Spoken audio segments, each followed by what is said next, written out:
Sir मैं ना 11 kilo से ओवरवेट हूँ, 11 भी नहीं 16 किलो से ओवरवेट हूँ।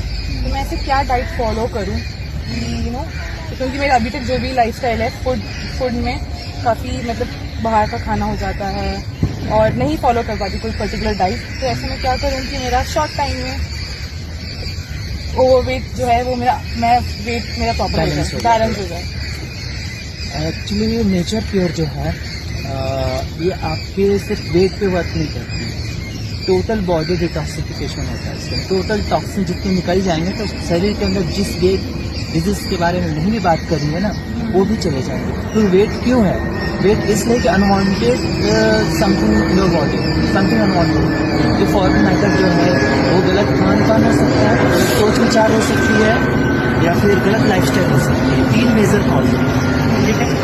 अब ये तीनों चीज़ों में इंसान हर कुछ ना कुछ कर रहा है, गलत खा भी रहा है, गलत उसका रहन सहन भी, लाइक उसके जो सराउंड्स हैं बहुत पॉल्यूटेड हैं और नॉइसी है, शांति नहीं है, एयर का कांटेक्ट उसके साथ में, सन का कांटेक्ट नहीं है, क्योंकि वी आर लिविंग बीइंग ना। जैसे प्लांट ग्रो करने के लिए सब कुछ चाहिए होता, तो हमें भी तो चाहिए, फूड ही नहीं चाहिए होता, ये सारी चीज़ें भी चाहिए होती। तो ये तो पहला है। दूसरा कि हमारा माइंड, अगर हमारे मन में किसी भी प्रकार का किसी भी टाइप का कोई इस तरह का स्ट्रेस है तो तुम कितना ही अच्छा खा लो वो सूट नहीं करेगा। जस्ट लाइक दैट कि जैसे बहुत वर्कआउट करके भूख लगनी चाहिए लेकिन सडन को सैड न्यूज सुनते हैं तो फिर वो भूख चली जाती है, मैनेज हो जाती है। तो इसका मतलब क्या कि यहाँ से वर्क कर रही है चीज। तो मतलब माइंड को इतना स्टेबल रखना, शांत रखना है, किसी तरह का एंगर न, अननेसेसरी एंगर ना हो, अननेसेसरी हम स्ट्रेस में ना रहो, बैलेंस करते रहो। तो ये चीजें अति और इम्पॉर्टेंट तो फूड भी है।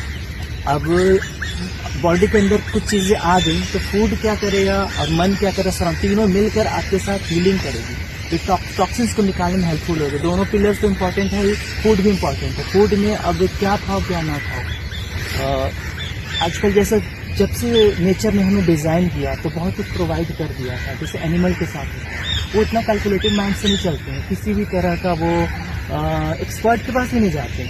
अगर आप अपनी एनाटॉमी देखो, एक एक चीज सराउंड्स को देखो, तो एवरीथिंग इंडिपेंडेंट है, किसी पर डिपेंड नहीं है। हम एजुकेटेड होने के बाद भी इतने हॉस्पिटल्स और एमबीबीएस डॉक्टर होने के बावजूद इतनी सारी नई रोज बीमारी आ रही है, तो कहीं ना कहीं कुछ ना कुछ तो कमी की गई है हमारे साथ, राइट?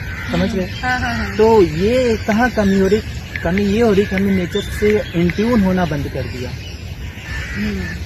और जब ये कर दिया तो इसका जो एक लॉ जो था हमसे दूर हो गया। अब ये चीज जब हो जाती है ना तो इंसान के अंदर तो क्या कहते कि अगर नेचर रिवार्ड भी देती है, पनिश भी करती है। तो फूड में क्या करो कि जैसे ही तुम चूज करने लगते हो कि what to eat what to not eat, तो उसमें आपको ज्यादा माइंड नहीं लगाना, जो सराउंड से आ रहा है, जो सीजनल आ रहा है, that is for you, because we are only